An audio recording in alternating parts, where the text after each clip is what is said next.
ఒకప్పుడు చంద్రబాబు గారికి అత్యంత ఆప్తుడు. చంద్రబాబు గారి సూచనల మేరకే భారతీయ జనతా పార్టీలోకి వెళ్ళి బీజేపీని వైపుకి బీజేపీని తెలుగుదేశం వైపుకి తీసుకురావడంలో సూత్రధారులో ఒకడైనటువంటి సుజనా చౌదరి విజయవాడ వెస్ట్ అసెంబ్లీ నియోజకవర్గం నుంచి పోటీ చేస్తున్నారు. ఆ సుజనా చౌదరి ఇప్పుడు కొత్త సంక్షోభంలో కరెక్ట్గా నామినేషన్ నిన్ననే వేశారు.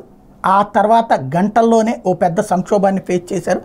అర్జెంటుగా హైదరాబాద్కి పరుగులు పెట్టాల్సి వచ్చింది. ఏంటంటే ఆయన దివాళా తీశారన్నటువంటి దాన్ని అంగీకరిస్తూ ఆయన ఆస్తులని తీసుకుని ఆ ఆస్తులని అమ్మి ఆ డబ్బులని ఎవరెవరైతే ఈయనకి పెట్టుబడులు పెట్టారో వాళ్ళకి ఇచ్చేయమని కోర్టు ఇచ్చినటువంటి ఆదేశం, ఎన్సీఎల్టీ ఇచ్చినటువంటి ఆదేశం.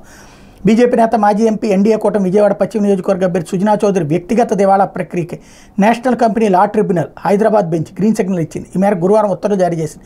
దివాళా పరిష్కారకర్త రెజల్యూషన్ ప్రొఫెషనల్ని నియమిస్తూ ఈ ప్రక్రియ పూర్తయ్యే వరకు ఆయన ఆస్తుల క్రయ విక్రయాలని నిలిపివేసింది. దివాళా ప్రక్రియకు వెళ్లిన స్ప్లెండిడ్ మెటల్ ప్రొడక్ట్స్ లిమిటెడ్ ఎస్బీఐలో 500 కోట్ల రూపాయల రుణం తీసుకుంది.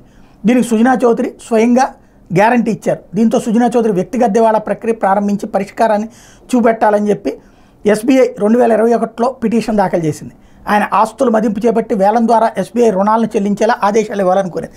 ఈ పిటిషన్ మీద ఎన్సీఎల్టీ జ్యుడిషియల్ సభ్యుడు రాజీవ్ భరద్వాజ్, టెక్నికల్ సభ్యుడు సంజయ్ పూరి బెంచ్ విచారణ జరిపి తాజా ఉత్తర్వులు జారీ చేసింది. పిటిషనర్ తరపు న్యాయవాది రాజు వాదనలు వినిపించారు. రుణదాతకి ఏదైనా కంపెనీ వ్యక్తులు రుణాన్ని ఎగవేసినప్పుడు దానికి వ్యక్తిగతంగా గ్యారంటీ ఉన్న వాళ్ళు బాధ్యత వహించాలని చట్టం చెబుతోందన్నారు. గతంలో సుప్రీంకోర్టు కూడా ఈ విషయాన్ని పలు తీర్పుల సందర్భంగా చెప్పిందన్నారు. హామీదారుగా ఉన్న సుజనా చౌదరి తప్పకుండా బాధ్యత వహించేలా ఆదేశాలు ఇవ్వాలని కోరారు.